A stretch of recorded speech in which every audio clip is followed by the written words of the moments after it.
சினிமாவுடைய ஆண்டு வருமானம் 3000 கோடி ரூபாய். அதுல ஜிஎஸ்டியா நாங்க 540 கோடி ரூபாய் வந்து அதுக்கு டாக்ஸ் கட்டுறோம். 8% லோக்கல் பாடி டாக்ஸ் 240 கோடி ரூபாய். 780 கோடி ரூபாய் திரைப்படத்துறைய நாங்க வரியா கட்டிட்டு இருக்கோம். அது இல்லாம உங்களோட வருமான வரி அதெல்லாம் தனி. இதுல ஒரு உறுப்பினர் ஒரு வயசானவங்களுக்கு 50 வயசு மேல இருக்கிறவங்க ஒரு 10,000 பேர் தான் இருக்காங்க. அவங்க மாசம் ஒரு 2,500 ரூபாய் நீங்க உதவி பண்ண கொடுத்தீங்கன்னா ஒரு 2.5 கோடி தான் ஆகும். வருஷத்துக்கு 30 கோடி ரூபாய் தான். இந்த 10,000 பேரும் கூலி தொழிலாளர்கள். இன்னைக்கு வேலை இருந்தாங்கன்னா அவங்களுக்கு சம்பளம் கிடையாது, சாப்பாடு கிடையாது. அப்ப வயசான காலத்துல அவங்க ஏதோ ஒரு ஆதாரம் இருந்தா நல்லா இருக்கும். அதனால மாசம் 2,500 ரூபாய்னா 2.5 கோடி, வருஷத்துக்கு 30 கோடி, 780 கோடியில எங்களுக்கு 4% கூட அது இல்லை. அதனால தயவு செய்து எங்களுக்கு கோரிக்கை நீங்க மாநில அரசுக்கு எடுத்து செல்வார் என்று கேட்டுக்கொண்டு அந்த 11 இடத்தை பேசிட்டோம். ஐயா அதுக்கு எல்லாத்தையும் விளக்கமா சொல்லுவாங்க. அந்த இடத்த பேசிட்டோம். துணை முதல்வர் வந்து மாண்புமிகு அமைச்சர் அவர்களை கூப்பிட்டு, ரெவன்யூ மினிஸ்டர் கூப்பிட்டு இதை உடனடியா பண்ணிக்கணும்னு சொல்லி போன மாசம் அதுக்கான மீட்டிங் நடந்து விரைவில் அதுக்கான உத்தரவு வர இருக்குது. இது எக்ஸ்ட்ரா வேண்டுகோள் இருந்தால் உங்க முன்னாடி நம்ம அமைச்சருக்கு அந்த வேண்டுகோள் கொடுத்திருக்கோம். இப்போது மாண்புமிகு அமைச்சர் அவர்களை பரிசு பெற்றவர்களை விருது பெற்றவர்களை வாழ்க்கையும் நமது ஒருமைப்பாடு தினம். அதாவது வந்து இது வந்து தமிழ்நாடு மட்டும் இல்ல, அகில இந்திய திரைப்பட தொழிலாளர்கள் ஒற்றுமை தினம். இந்த டிசம்பர் 2ங்கிறது இந்தியாவில் உள்ள அனைத்து திரைப்பட தொழிலாளர்கள், ஏறக்குறைய 12 லட்சம் தொழிலாளர்கள் இந்தியாவில் திரைப்பட தொழிலாளர்கள் இருக்கிறாங்க. இது ஒரே அமைப்பு வந்து ஐஃபெக்ங்கிற ஒரு அமைப்பு தான் அதனோட அமைப்பு. அதோட சவுத் இந்தியாவோட ஒரு மினிமம் மேக்ஸிமம் பாடி வந்து South Indian films employees federation of South India. இதுதான் வந்து இன்னைக்கு இந்தியாவில் இருக்கிற மிகப்பெரிய ஏறக்குறைய 30,000 படங்கள் நாங்கள் ஒர்க் பண்ணிருக்கோம். உலகத்துல 30,000 திரைப்படங்களுக்கு ஒர்க் பண்ண ஒரே அமைப்பு பெப்சி அமைப்பு தான். இந்த விருதுகளை பெற்றவர்களை வாழ்த்தியும் பெப்சிக்கு உங்களுடைய ஆதரவை வழங்க கோரியும் மாண்புமிகு அமைச்சர்களை பேசுமாறு மேடை கிடைக்கிறேன். நன்றி, வணக்கம். தென்னிந்திய திரைப்பட தொழிலாளர் சம்மேளனத்தின் சார்பில் நடைபெற்றுக் கொண்டிருந்த இந்த சிறப்பு வாய்ந்த நிகழ்ச்சியில் கலந்து கொண்டு உங்களை எல்லாம் சந்திப்பதில் முதலில் மகிழ்ச்சி அடைவதோடு உங்கள் அனைவருக்கும் காலை வணக்கத்தை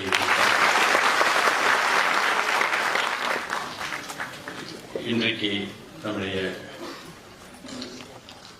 இந்த சிறப்பு வாய்ந்த நிகழ்ச்சியில கலந்து கொண்டு இங்கு இந்த நிகழ்ச்சியெல்லாம் ஒருங்கிணைத்து தலைமையேற்று இந்த நிகழ்ச்சியை நடத்தி கொண்டிருக்கின்ற நம்முடைய தென்னிந்திய திரைப்பட தொழிலாளர் சம்மேளனத்துடைய தலைவர் அன்புக்கினிய சகோதரர் RK செல்வமணி அவர்களே, வரவேற்புரை ஆற்றியிருக்கின்ற பொதுச் செயலாளர் திரு சுவாமிநாதன் அவர்களே, மற்றும் இந்த நிகழ்ச்சியில கலந்து கொண்டு சிறப்பித்துக் கொண்டிருக்கின்ற நன்றியுரை ஆற்றிருக்கின்ற பொருளாளர் திரு SP செந்தில்குமார் அவர்களே, மற்றும் இந்த நிகழ்ச்சியில கலந்து கொண்டு சிறப்பித்துக் கொண்டிருக்கிற துணைத் தலைவர்கள் திரு தினா அவர்களே, திரு மாரி அவர்களே, திரு அசோக் மேத்தா அவர்களே, திரு மோகனம் இந்திரன் அவர்களே, திரு ராஜசேகர் அவர்களே, இணை செயலாளர் திரு ராமலிங்கம் அவர்களே, திரு புருஷோத்தம் அவர்களே, திருமதி சஜிதா அவர்களே, திரு ராமச்சந்திரன் அவர்களே, திரு ராஜரத்னம் அவர்களே, மற்றும் இந்த நிகழ்ச்சியில கலந்து கொண்டு சிறப்பித்துக் கொண்டிருக்கிற மரியாதைக்குரிய நடிகர் திரு ராதாரவி அவர்களே, இயக்குனர் திரு விக்ரமன் அவர்களே, திரு இயக்குனர் திரு RV உதயகுமார் அவர்களே, இயக்குனர் பேரரசு அவர்களே, மற்றும் இருக்கின்ற இயக்குனர் நடிகர்களே திரு ரவி மரியா அவர்களே, மற்றும் பாலசேகரன் அவர்களே, கேமராமேன் திரு இளவரசு அவர்களே, திரு கேமராமேன் ராஜீவ் மேன் அவர்களே, மற்றும் வெளியிருக்கின்ற இயக்குநர்களே, நடிகர்களே, தொழிலாளர்களே, திரைப்படம் சம்பந்தமான திரையுலகத்தை சார்ந்த தொழிலாளர்களே, பத்திரிகை மற்றும் ஊடகங்களை சார்ந்த நண்பர்களே, மற்றும் வெளியிருந்திருக்கின்ற அன்புக்கினிய தலைவர் கலைஞர் நண்பர்கள் உடன்பிறப்புகளை உங்கள் அத்தனை பேருக்கும்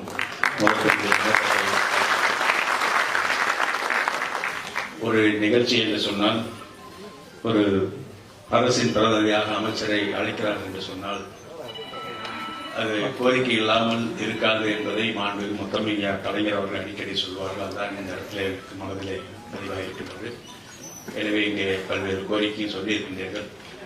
அதே நேரத்தில் முத்தமிழறிஞர் கலைஞர் அவர்கள் உங்கள் திரையுலகத்தை சார்ந்தவர்.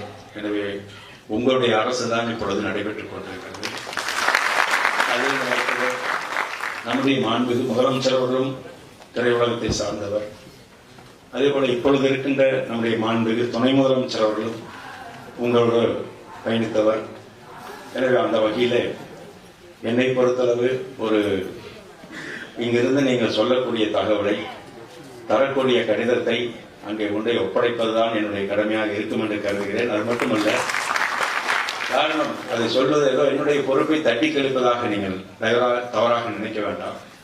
அந்த அளவுக்கு உங்களுடைய சூழ்நிலையை அறிந்தவர்களுடைய அரசு தான் நடைபெற்றுக் கொண்டிருந்தது தான் இதை சூசகமாக நான் சொல்கிறேன். எனவே அந்த வகையிலே அந்த கோரிக்கை பற்றி நான் ஏதோ அமைச்சராக வந்திருக்கேன், அதில் ஒரு அச்சம் ஏற்படும், நிறைவேற்ற முடியுமா என்கிற எண்ணம் துளியும் எனக்கு உருவாகவில்லை. நிச்சயமாக இதெல்லாம் நிறைவேற்றுவதற்கான மாண்புக்கு முதலமைச்சர் தலைவர்கள் துணைநலோடு இருக்கிற பொழுது அது எனக்கு எந்த விதத்திலும் துளியும் அச்சம் ஏற்பட வாய்ப்பில்லை.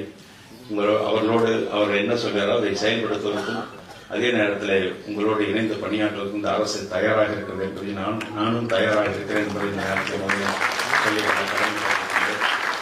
அந்த வகையில் நம்முடைய அரசு மூலமாக நம்முடைய அன்புக்கணிய மாண்புக்கு முதலமைச்சர் பல்வேறு நிகழ்வுகளை செய்திருக்கிறோம். கடந்த காலத்தில் முத்தமிழ் கலைஞர் அவர்கள் பொழுதும் செய்திருக்கிறோம் என்பது உங்களுக்கு தெரியும். எனவே இந்திய முழுவதும் பரவியுள்ள திரைப்பட தொழிலாளர்களும் தொழில்நுட்ப கலைஞர்களையும் ஒன்றிணைக்கும் பொருட்டாக, சகோதரத்துவத்தையும் நட்புறவையும் வளர்க்கும் பொருட்டாக ஒவ்வொரு ஆண்டும் டிசம்பர் 2 அன்று அகில இந்திய திரைப்பட தொழிலாளர்கள் ஒருமைப்பாடு தினமாக கொண்டாடப்பட்டுள்ளது சிறப்புக்குரிய ஒன்று. கடந்த ஆண்டு கூட அழைத்தார்கள், எங்களால் வர இயலவில்லை. எனவே உறுதியோடு, இன்னும் சொல்ல போனால் குரலை கொஞ்சம் ஓங்கியே ஒழித்தார் திரு செல்வமணியவர் என்பது நான் சுட்டிக்காட்ட கடமைப்பட்டிருக்கின்றேன். அந்த வகையில் ஒரு கட்டளையிட்டார்கள். அந்த கட்டளை ஏற்று எந்த அளவுக்கு இயற்கை சூழ்நிலை உங்களுக்கு தெரியும் பாதித்துக் கொண்டிருக்கிற நேரத்தில் மாண்புமிகு முதலமைச்சர் உடனடியாக, நான் திருப்பூர் மாவட்டத்தை சார்ந்தவராக இருந்தாலும் நீலகிரி மாவட்டத்தில் பொறுப்பு அமைச்சர் என்று உடனடியாக அங்கே செல்ல வேண்டும் என்று உத்தரவிட்டிருக்கிறார்கள். நிகழ்ச்சியை படித்துவிட்டு விரைந்து செல்ல வேண்டிய ஒரு சூழ்நிலை என்று சொன்னால், இன்னொரு அமைச்சர் நம்முடைய தொழிலாளர் நலத்துறை அமைச்சர் மாண்புமிகு சகோதரர் கணேசனுடைய பெயரும் போட்டிருந்தது. அவர் கலந்திருந்தால் கூட நான் தப்பி திரேஷா என்று நினைக்கிறேன். இருந்தாலும் இருவரும் வரவில்லை என்று சொன்னால் உங்களுடைய ஏக்கம் அங்கே உங்களுடைய ஏமாற்றம் ஆகிவிடும் என்கிற சூழ்நிலையில கலந்து கொண்டு இன்னும் விரைவாக செல்ல வேண்டிய ஒரு சூழ்நிலை. எனவேதான் விரைவாக நாங்கள் கலந்து கொண்டு செல்கிறோம் என்று உத்தரவாதம் தந்திருக்கிறார். இங்கே நாம் வந்தோம். அந்த வகையில திராவிட முன்னேற்ற கழகத்திற்கும் பெப்சி அமைப்புக்கும் நெருங்கிய தொடர்பு தொடர்ந்து இருந்து கொண்டிருக்கிறது. அது நான் சொல்ல வேண்டிய அவசியம் இல்லை. அதே போல கலை இயக்குனர் மற்றும் இசையமைப்பாளர்கள், தொழில்நுட்ப கலைஞர்கள், இன்னைக்கு இயக்குநர்கள், ஒளிப்பதிவாளர்கள், எழுத்தாளர்கள், திரைப்படத்துறை சார்ந்த பல்வேறு பிரிவின் 23 சங்கங்கள் இணைந்து கூட்டமைப்பிய நம்முடைய பெப்சி என்று அழைக்கக்கூடிய ஒரு மாபெரும் இயக்கமாக, ஒரு அமைப்பாக செயல்பட்டுக் கொண்டிருப்பதில் எந்த விதமான மாற்று கருத்து. இத்தகைய பெருமைமிக்க பெப்சி அமைப்பின் நிகழ்ச்சியில நான் கலந்து கொள்வது ஏதோ அங்கே முத்தூர் என்கிற ஒரு கிராமத்தில் பிறந்து எனக்கு இங்கே நம்முடைய முத்தமையா கலைஞருடைய ஆசியோடும் நம்முடைய மாண்புமிகு முதலமைச்சர்கள் அந்த வாய்ப்பை தந்திருக்கிறார். அவருக்கும் நம்முடைய மாண்புமிகு துணை முதலமைச்சர்களுக்கும் என்னுடைய தொகுதி மக்களுக்கும் இந்த நேரத்தில் நன்றி சொல்லக்கூடியவராக நிச்சயமாக இருப்பேன். திரைத்துறையில் தமிழ்நாடு அரசின் சார்பில் வழங்கப்பட்ட சலுகை மற்றும் திட்டங்கள் இங்கே ஒரு சில நான் குறிப்பிட விரும்புகிறேன். முத்தமிழக கலைஞர் அவர் திரைப்படத்துறை மற்றும் சின்னத்துறையை சார்ந்த பல்வேறு பிரிவு தொழிலாளருக்கு செங்கல்பட்டு மாவட்டம் பையனூரில் கலைஞர் நகரம் நகரம் என்ற வகையில் வீடுகள் மற்றும் படப்பிடிப்பு தளம் அமைக்க ஏறத்தாழ 100 ஏக்கர் கடந்த முறை முதலமைச்சராக இருப்பது வழங்கினார் என்று உங்களுக்கு தெரியும். இதில் பெப்சி தொழிலாளர் குடியிருப்புகள் கட்ட 50 ஏக்கர் நிலம். அந்த இடத்தை கூட நான் சமீபத்தில் பார்த்தேன். அந்த வகையில அது இடையில நம்முடைய மாண்புமிகு துணை முதலமைச்சர் உத்தரவின் பேரில் நம்முடைய மாண்புமிகு வருவாய்த்துறை அமைச்சர்கள், நானும் அதே போல நம்முடைய திரையுலகத்தை சார்ந்தவர்கள் கலந்து கொண்டார்கள். அங்கே அது சம்பந்தமாக தான் பேசியிருக்கிறோம். அது வருவாய்த்துறை தான் செய்ய வேண்டும். நாங்கள் தூண்டுகோலாக அதை செய்து முடிக்க வேண்டும் என்று ஆர்வத்தோடு நாங்கள் வலியுறுத்தி கொண்டிருக்கின்றோம். இன்னும் சொல்ல போனால் அவர்களோடு இணைந்து அந்த சூழ்நிலையெல்லாம் எடுத்து சொன்னோம். நேரடியாக ஆய்வுக் கூட்டம் நடந்தது. உயரதிகாரிகள் கலந்து கொண்டார்கள். வருவாய்த்துறை செயலர் அவர்களும் கலந்து கொண்டார்கள். எங்கள் துறையை சார்ந்த நம்முடைய துறையை சார்ந்த செயலர் அவர்களும் கலந்து கொண்டிருக்கிறார்கள். அதற்கான பூர்வாங்க பணிகள் நடைபெற்று அதெல்லாம் ஒரு சட்ட ரீதியான நடவடிக்கை மேற்கொள்ள வேண்டிய ஒரு சூழ்நிலையாக இருப்பதால் அநேகமாக அது அமைச்சரவை வரை சென்று அதில் சில மாற்றங்களை எல்லாம் ஏற்படுத்த வேண்டிய ஒரு சூழ்நிலை. ஏன்னா அதற்கான பணிகள் நடைபெற்று வருகிறது. அதேபோல பெப்சி ஸ்டுடியோ அமைக்க 15 ஏக்கர் நிலமும், தயாரிப்பாளருக்கு 10 ஏக்கர் நிலமும், சின்னத்திரை கலைஞர்களுக்கு 7 ஏக்கர் நிலமும், நடிகர் சங்கத்திற்கு 8 ஏக்கர் நிலமும் வழங்கப்பட்டிருக்கிறது. மீதமுள்ள நிலங்கள் சாலைக்காக ஒதுக்கீடு செய்து பொது பயன்பாட்டுக்காக அரசாணை பிறப்பிக்கப்பட்டுள்ளது. மேற்கண்ட அரசாணையை புதுப்பித்து வழங்கக் கோரி பெப்சி சங்கம் அளித்த மனு குறித்தான் கடந்த 4ஆம் தேதி அன்று மாண்புமிகு வருவாய் மன்ற அமைச்சர் அவர்களும் அதேபோல வருவாய்த்துறை அதிகாரிகளும் நாங்கள் கலந்து கொண்டோம். தமிழ் திரையுலக வளர்ச்சியிலும் அதன் வாழ்விலும் பல்வேறு நிலைகளில் தங்கள் உழைப்பை நாளும் அளித்திடும் கலை உலகத்தினர் நலன்களுக்காகவும் சின்னத்திரையினருக்காகவும் சேர்த்து திரைப்படத்துறையினர் நலவாரியம் ஒன்றினை புதிதாக 28/10/2009 அன்று முத்தமிழறிஞர் ஐயா கலைஞர் அவர்கள் ஏற்படுத்தினார். திரைப்படத்துறை மற்றும் சின்னத்துறை சார்ந்த உறுப்பினர்கள் இந்நலவாரியத்தின் மூலம் கடந்த 42 மாதங்கள் இந்த அரசு பொறுப்பேற்ற பிறகு ஏறத்தாழ 750 பயனாளிகளுக்கு நலவாரி உறுப்பினர்கள் சுமார் 28,000 பேருக்கு கல்வி உதவித்தொகை, திருமண உதவித்தொகை, மகப்பேறு உதவித்தொகை போன்ற எண்ணற்ற நலத்திட்டங்கள் வாயிலாக சுமார் 37 லட்சம் ரூபாய் மதிப்பிலே நலத்திட்டங்கள் வழங்கப்பட்டுள்ளது. திரைப்பட நலவாரியம் மூலம் உறுப்பினர்களுக்கு அடையாள அட்டை வழங்கப்பட்ட போதே கலைஞர் காப்பீட்டு திட்டம் இணைக்கப்பட்டது. அனைத்து திரைப்பட தொழிலாளர்களுக்கும் மருத்துவ காப்பீடு வழங்கப்பட்டு வந்தது. கடந்த 2011ஆம் ஆண்டு ஆட்சி மாற்றத்தின் போது பல்வேறு காரணங்களால் கலைஞர் காப்பீட்டு திட்டம் தற்போது வழங்கப்படுவதில்லை. இங்கே கூட குறிப்பிட்டீர்கள். எனவே பழைய முறைப்படியே அனைத்து தொழிலாளருக்கும் கலைஞர் காப்பீட்டு திட்டம் வழங்கப்பட வேண்டும் என்று பெப்சி சங்கத்தின் மூலமாகவும் மற்ற சங்கத்தின் மூலமாகவும் கோரிக்கை வைக்கப்பட்டிருக்கிறது. அதையும் பரிசீலித்து மக்கள் நல்வாழ்வுத்துறையோடு கலந்து பேசி நிச்சயமாக அதுக்கு விரைவில் நடவடிக்கை எடுத்து உங்கள் அனைவருக்கும் மருத்துவ காப்பீடு உதவி கிடைக்கக்கூடிய வகையில் நடவடிக்கை மேற்கொள்ளப்படும் என்பதை இந்த நேரத்தில் தெரிவித்துக் கொள்கிறேன். அதேபோல திரைப்பட விருதுகள் இந்த அரசு பொறுப்பேற்ற பிறகுதான் அது நிலுவையில் இருந்த அந்த விருதுகள்லாம் வழங்கப்பட்டது என்பது உங்களுக்கு ஏறத்தாழ 3 மணி நேரம் கலைவாணர் அரங்கில் அந்த நிகழ்ச்சி தொடர்ந்து அந்த விருது வழங்க நிகழ்ச்சி நடைபெற்றது. அதில் இன்னும் சொல்ல போனால் விருது கிடைத்தவர்களை கூட மறந்திருக்கக்கூடிய வாய்ப்பு உண்டு. இனிமேல் அது எங்கே கிடைக்கப் போகிறது என்று. ஆனால் அதையெல்லாம் நம்முடைய மாண்புமிகு முதலமைச்சர் அவர்கள் உடனடியாக அதை வழங்க வேண்டும் உத்தரவிட்டார்கள். அந்த வகையில திரைப்பட விருதுகள் கடந்த 10 ஆண்டுகளாக நடத்தப்படாமல் இருந்தது. திராவிட மாடல் ஆட்சி பொறுப்பேற்ற பிறகுதான் 4/9/2022 ஆண்டு நடைபெற்ற திரைப்பட விருதுகள் வழங்கும் விழாவில் 2009ஆம் ஆண்டு முதல் 2014ஆம் ஆண்டு வரையிலான சிறந்த திரைப்படையாளர்களுக்கு முதல் பரிசு, 2ஆம் பரிசு, 3ஆம் பரிசு என தயாரிப்பாளர்கள், காசோலை மற்றும் சிறந்த நடிகர்கள், தொழில்நுட்ப கலைஞர்களுக்கான விருதுகள் தலா 5 பவன் தங்கப் பதக்கம், நினைவு பரிசு மற்றும் சான்றிதழ் வழங்கப்பட்டது. 2015ஆம் ஆண்டுக்கான திரைப்பட விருதுகள் கடந்த 6/3/2024 அன்று முத்தமிழ் பேரவையிலே நடைபெற்றது. அவ்விழாவில் சிறந்த திரைப்படக்கான தயாரிப்பாளர் 5 பேருக்கு காசோலையும், 29 பேருக்கு தலா 5 பவன் தங்கப் பதக்கமும், நினைவு பரிசு மற்றும் சான்றிதழ் வழங்கப்பட்டன. 2016ஆம் ஆண்டு முதல் 2022ஆம் ஆண்டுக்கான தமிழ்நாடு திரைப்பட விருதுகள் மற்றும் 15-16 முதல் 2021-22ஆம் ஆண்டு கல்வி ஆண்டுக்கான தமிழ்நாடு அரசு எம்ஜிஆர் திரைப்படம் மற்றும் தொலைக்காட்சி பயிற்சி நிறுவன மாணவர் விருதுகள் வழங்கும் பொருட்டு மாண்புமிகு ஓய்வு பெற்ற நீதியரசர் KPK வாசி அவர்கள், அவரின் திரையுலகுக்கு சம்பந்தப்பட்டவர், கொடுமுடி KP சுந்தராம் அவர்களுடைய நெருங்கிய உறவினர். அவர்களால் இன்றைக்கு அதை தலைவராக பொறுப்பேற்று அதை தேர்வு செய்து வருகிறார்கள். அந்த குழு மூலமாக விருதாளர் தேர்வு செய்யும் பணி நடைபெற்று வருகிறது. திரைப்பட விருதுகள் வழங்கும் விழா விரைவில் நடைபெறுகிறது. சின்னத்திரை விருதுகள் 2009 முதல் 2013ஆம் ஆண்டுக்கான சின்னத்திரை விருதுகள் சிறந்த நெடுந்தொடர்கள், ஆண்டின் சாதனையாளர் விருது, ஆண்டின் வாழ்நாள் சாதனையாளர் விருது பெறும் விருதாளர்களுக்கு காசோலை, சிறந்த கதாநாயகன், சிறந்த கதாநாயகி மற்றும் தொழில்நுட்ப கலைஞர்களுக்கான தலா 3 பவன் தங்கமும் நினைவு பரிசும் சான்றிதழும் வழங்கப்பட்டது. 2014ஆம் ஆண்டு முதல் 2022ஆம் ஆண்டுகளுக்கான தமிழ்நாடு அரசு சின்னத்திரை விருதுகள் வழங்கும் பொருட்டு மாண்புமிகு ஓய்வு பெற்ற நீதியரசர் அக்பர் அலி அவர்களை தலைவராக கொண்டு தேர்வுக்குழு அமைக்கப்பட்டு விருதாளர்களை தேர்வு செய்யும்படி நடைபெற்று வருகிறது. சின்னத்திரை விருது வழங்கும் விழா விரைவில் நடைபெற உள்ளது. தமிழ்நாடு அரசு எம்ஜிஆர் திரைப்படம் மற்றும் தொலைக்காட்சி பயிற்சி நிறுவன மாணவர்கள் விருதுகள், தமிழ்நாடு அரசு எம்ஜிஆர் திரைப்படம் மற்றும் தொலைக்காட்சி பயிற்சி நிறுவன மாணவர் விருதுகள் 2008-2009 கல்வியாண்டு முதல் 2014-15ஆம் ஆண்டு கல்வியாண்டிற்கான மாணவர் விருதுகள் 35 நபர்களுக்கு தலா 1 பவன் தங்கமும் தலா ரூபாய் 5000க்கான காசோலையும் நினைவு பரிசு மற்றும் சான்றிதழும் வழங்கப்பட்டது. 2016ஆம் ஆண்டு முதல் 2022ஆம் ஆண்டுக்கான சிறந்த திரைப்படங்கள், நடிகர் நடிகைகள், தொழில்நுட்ப கலைஞர்களுக்கு திரைப்பட விருதுகள் வழங்கும் விழா விரைவில் நடைபெற உள்ளது. கலைஞர் நினைவு கலைத்துறை வித்தகர் இந்த அரசு பொறுப்பேற்ற பிறகு அந்த விருது வழங்கும் நிகழ்வு நடைபெற்று வருகிறது.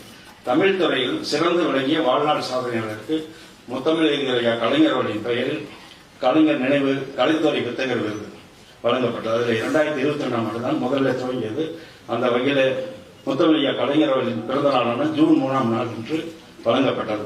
விருதுகள் தேர்வு செய்யப்படும் விருதாளருக்கு ரூபாய் 10 லட்சம் பரிசு தொகையுடன் பாராட்டு சான்று வழங்கப்பட்டது. அந்த வகையில் 2022ஆம் ஆண்டுக்கான விருது திரு ஆரூர்தாஸ் அவர்களுக்கு வழங்கப்பட்டது என்பது உங்களுக்கு ஞாபகம் இருக்கும். அதே போல 2023ஆம் ஆண்டுக்கான கலைஞர் நினைவு கலைத்துறை வித்தகர் விருது கவிஞர் மு. மேத்தா அவர்களுக்கும் கலைஞர் அவர்களின் 100ஆண்டு விழாவை முன்னிட்டு பெண்மையை போற்றுகின்ற வகையில் சிறப்பிடமாக இவ்வாண்டு மட்டும் கூடுதலாக ஒரு பெண் திரைக்கலைஞர் பிரபல பின்னணி பாடகி திருமதி பி. சுசீலா அவர்களுக்கு அன்று மாண்புமிகு முதலமைச்சர்களால் வழங்கப்பட்டது. காசோலையில் பாராட்டு சான்றும் வழங்கி சிறப்பித்தார்கள். அரசு திரைப்பட மானியம் நல்ல கருத்துக்களை தெரிவிக்கும் வகையில் சமுதாய விழிப்புணர்வு மிக்க திரைப்படங்களை தரமாகவும் சிறந்த முதலீட்டிலும் தயாரித்து வெளியிடுவோரை ஊக்குவிக்கும் பொருட்டு வகையில் தமிழ் திரைப்படங்களுக்கு அரசு மானியம் வழங்கும் திட்டத்தினை தமிழ்நாடு அரசு செயல்படுத்தி வருகிறது.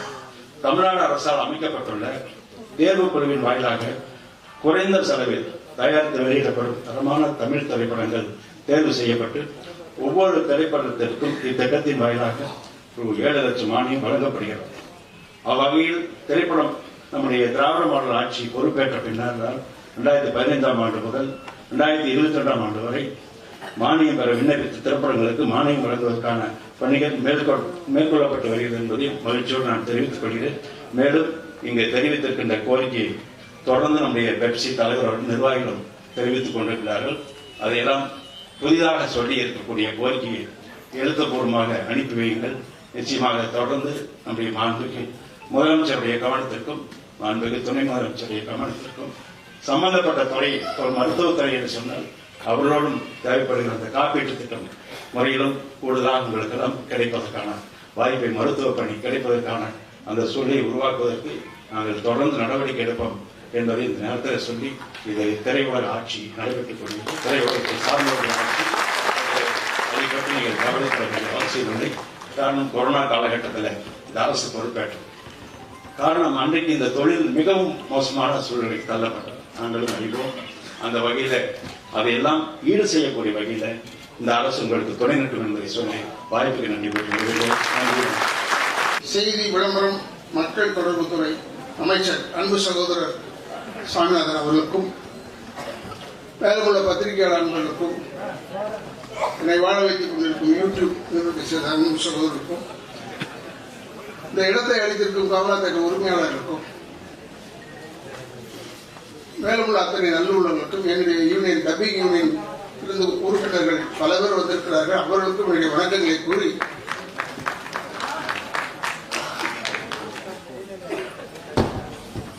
என்னை அழைத்தமைக்கு நன்றி என்று கூறி கலைஞர் அவர்கள் என் வீட்டிற்கு வந்து என் தந்தையாரை பார்க்க வந்தார். அப்போ வெளியே போகும்போது அப்போ முதலமைச்சராக இருக்கிறார். இப்போ வெளியே போகும்போது என் ஐயா ஓடி போய் வழியா கதவு திறந்துட்டார். 2 கதவு திறந்தார். அதுக்கு உடனே கலைஞர் அவர்கள் அண்ணன் நான் பார்த்துக்கிறேன். நான் வந்து கலைஞருக்கு டோர் திறக்கல, தமிழ்நாட்டின் முதலமைச்சருக்கு டோர் திறக்கிற ஞாபகம் வச்சுக்கேன். அது ரொம்ப பெருமைக்குரிய விஷயம்.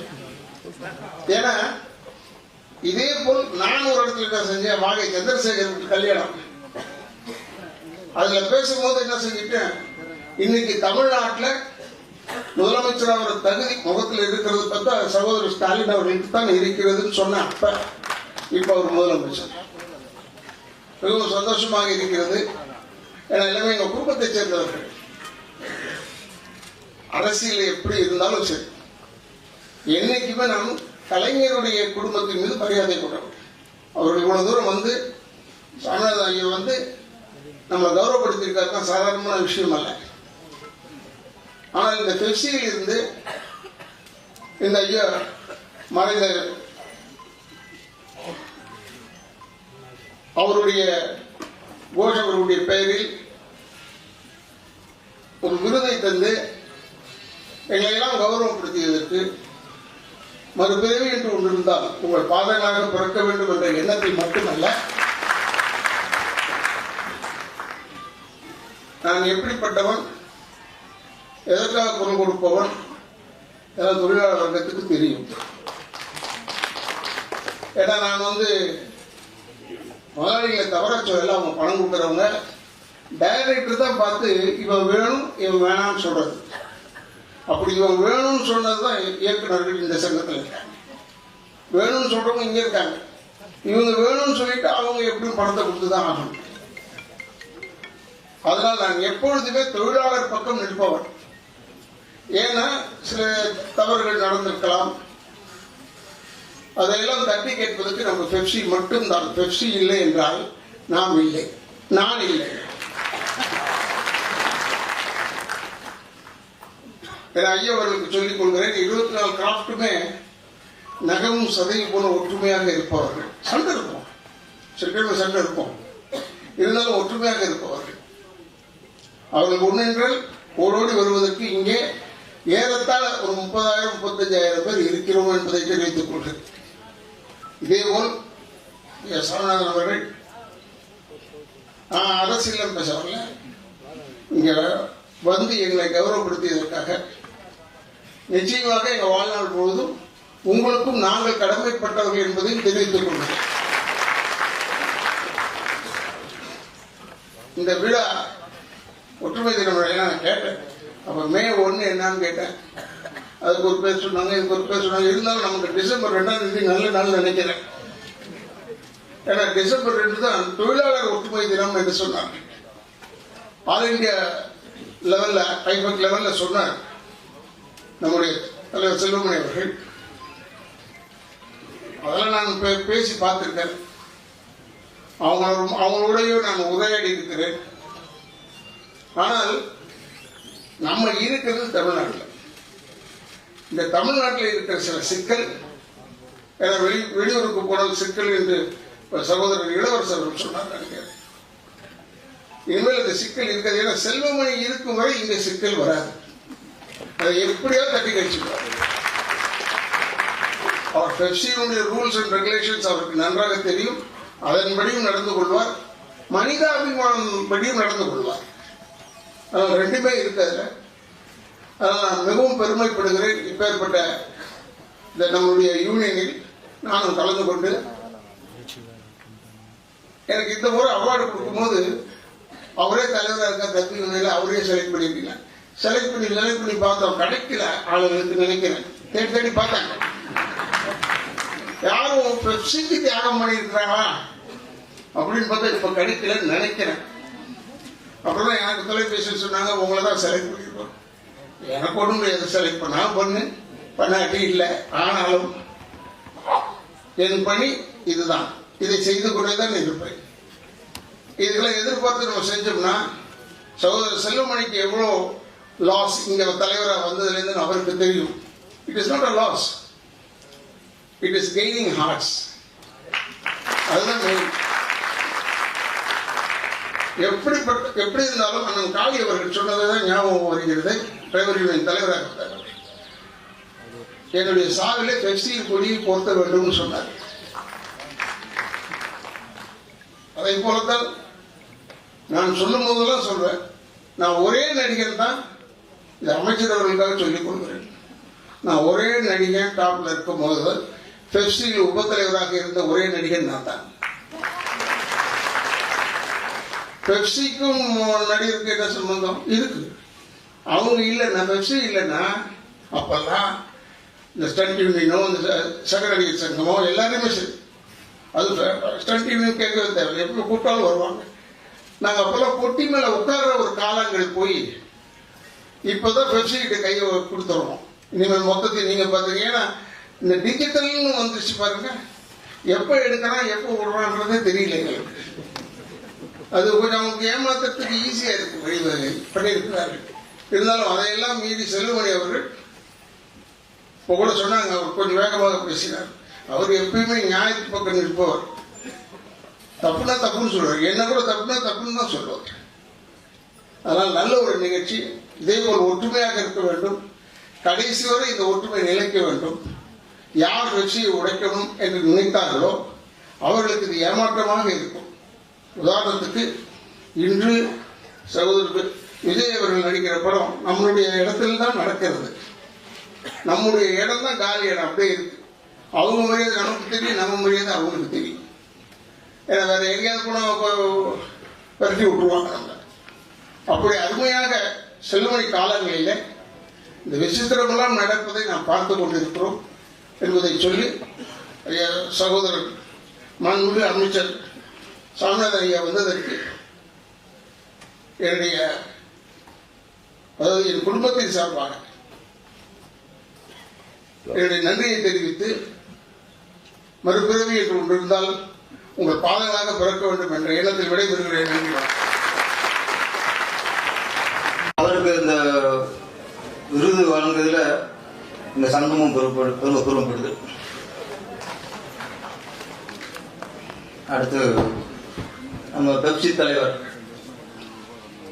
திரு ஆர் கே செல்வமணி அவர்கள்.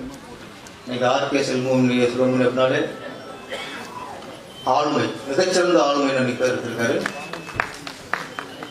ஒண்ணுதான், ஒரு அதிகாரத்துக்கு வரும்போது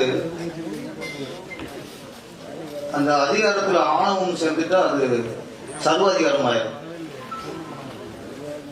அதிகாரத்துல அன்பு சேரும்போது அது ஆளுமையா மாறிடும். செல்வமணி சாருக்கு பெப்சி தலைவர் என்ற அதிகாரம் வந்தாலும் அந்த அதிகாரத்துல அன்பு இருக்கு, அந்த அதிகாரத்துல மனிதாபமானது, அந்த அதிகாரத்துல நியாயம் இருக்கு. அதனால இன்னைக்கு பல வருஷமா இன்னைக்கு தமிழ் இண்டஸ்ட்ரிய ஆளுமை அப்படின்னா செல்வமணி அவங்க பேர் எடுத்துக்க. பெப்சி தொழிலாளர்கள், பெப்சியோட வேலை என்ன, பெப்சி தலைவரோட வேலை என்ன? சினிமாவில் தொழிலாளர்களுக்கு பாதுகாப்பு வேணும், தொழில் பாதுகாப்பு வேணும், ஏதாவது சம்பளத்தில் பிரச்சனை வாங்கி கொடுக்கணும். அப்போ தொழிலாளருக்கு பாதுகாப்பு இருக்கிறது தான் பெப்சியோட வேலை, பெப்சி தலைவரோட வேலை. ஆனா இன்னைக்கு பெப்சி தலைவர் என்ன பண்ணிட்டு இருக்காருன்னா, தொழிலாளர் பாதுகாப்புனா ஓகே, இன்னைக்கு அவரு தயாரிப்பாளருக்கு பாதுகாப்பு வேணும், அது முக்கியம். ஏபி சங்க தலைவர் சொன்ன மாதிரி தயாரிப்பாளர் நல்லா தான் எல்லாம் நல்லா இருக்க முடியும். அப்ப இன்னைக்கு தொழிலாளர் பாதுகாப்பு இருக்கு, இன்னைக்கு தயாரிப்பாளருக்கு பாதுகாப்பு இல்லை. தயாரிப்பாளருக்கு அவங்களுடைய தொழிலை பாதிப்பு இருக்கு. அப்ப அவங்க நல்லா இருக்குங்கிறதுக்காக இன்னைக்கு ஒவ்வொரு சங்கத்திலையும் அழைச்சு தயாரிப்பு சங்கம் ஒரு பேசிட்டே இருக்காரு, ஒரு சுமூகமா. ஏன்னா இன்னைக்கு அவங்க நல்லா இருக்காங்க. ஆனா இன்னைக்கு வந்து செல்வமணி சார் வந்து பெப்சி தலைவர் மட்டும் இல்லை, இன்னைக்கு தயாரிப்பு சங்க தலைவராக ஒருத்தர் இருக்கு. இன்னைக்கு இந்த கூட்டணி உடன்பாடு பேசுவாங்க இல்ல கட்சி அரசியல்ல, அது ரீசன் முடிஞ்சிடும். அரசியல்ல வந்து கூட்டணி உடன்பாடு ஒரு பேச்சு வந்து போகும். எனக்கு இத்தனை சீட்டு வேணும், எனக்கு இந்த தொகுதி வேணும், அது சீக்கிரம் பேசி முடிச்சுவாங்க. ஆனா தயாரிப்பாளருக்கும் ஒரு இயக்குநர் சங்கத்துக்கும் எழுத்தாளர் சங்கத்துக்கும் ஒரு ஒளிபர சங்கத்துக்கும் இவங்களை வச்சு இந்த கூட்டணி உடன்பாடு பேசி வைக்கிறாங்க. அது ஒரு சாதாரணம் இல்லை, இங்க உட்காந்து தெரியும், அவ்வளவு சவாலா இருக்கும். அங்கே ஒரு பஞ்சாயத்து தலைவராகவும் அவர் தான் இருப்பாரு, கட்ட பஞ்சாயத்து தலைவராக அவர் தான் இருப்பாரு. ரெண்டு பஞ்சாயத்து அவர் தான். அங்கே அழகா சுமூத்தா பேசி முடிப்பாரு. அப்ப ஆட்சியமா இருக்கும், இந்த விஷயம் முடிவே முடியாது நினைச்சு போயிருப்பாங்க, அவங்க ஒத்துக்க மாட்டாங்கன்ட்டு. அது அழகா அவங்களுக்கு எடுத்து வச்சு அவங்களுக்கு புரிய வச்சு, அதே நேரத்தில் எங்க மேல சில சங்கம் மேல தப்பு இருந்தா கூட நமக்கு பேராசம் இருக்கும், நம்ம சீடு வச்சுப்போம், நம்ம சீடு சேஃபா இருக்குன்னு வச்சுப்போம். அதுல தப்பு இருந்தாலும் அங்கேயே எடுத்து வைப்பாரு தப்பு. இப்படி ஒரு ஆள் வேணுங்க, நியாயத்தை பேச ஆள் வேணும். நியாயத்தை, அந்த நியாயம் தான் இன்னைக்கு செல்வமணி சார். இன்னைக்கு தொழிலாளர் பாதுகாப்பு ஒண்ணு, தயாரிப்பாளர்கள் பாதுகாப்பு ஓகே. இன்னைக்கு ஆபத்தான விஷயம் சினிமாவுக்கு பாதுகாப்பு. இன்னைக்கு அதுதான் பேசும். Number 1 art director, costumer number 1, makeup man Bombay, London. இவங்கெல்லாம் ஏற்கனவே கோடி கணக்க சம்பாதிச்சு கொடுத்து போனவர்கள். அப்ப நீங்க 100 கோடிக்கு 200 கோடியில ஒர்க் பண்ற படங்கள் ஒர்க் பண்றவங்க பணக்காரங்க, கோடி சொல்லுங்க. 4 பங்களா இருக்கும், 4 கார் இருக்கும். அப்ப பெரிய படங்கள் நம்மளை காப்பாற்றவில்லை.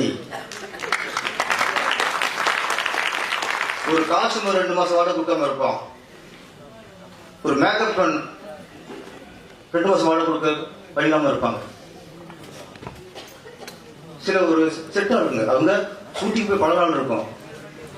அசிஸ்டன்ட் டைரக்டர் இவங்களுக்கெல்லாம் தொழிலை கொடுப்பது சின்ன பட்ஜெட்.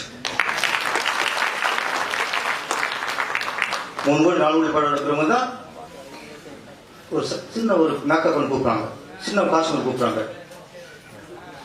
அப்போ நம்ம காப்பாற்றுவது யார? சிறிய பட தயாரிப்பாளர்களையும் சிறிய பட டெக்னீஷியன் காப்பாற்றணும். அப்போ சிறிய படம் எப்படி காப்பாற்றுறது? அவங்களுக்கு தேட்டர் கிடைக்கும். சிறிய படங்கள் தேட்டர் மக்களுக்கு நீங்க வர பயப்படுறாங்க. அந்த பயம் என்ன? ஏன் வர பயப்படுறாங்க? ஏன் சின்ன படங்கள் மக்கள் வர்றதில்லை?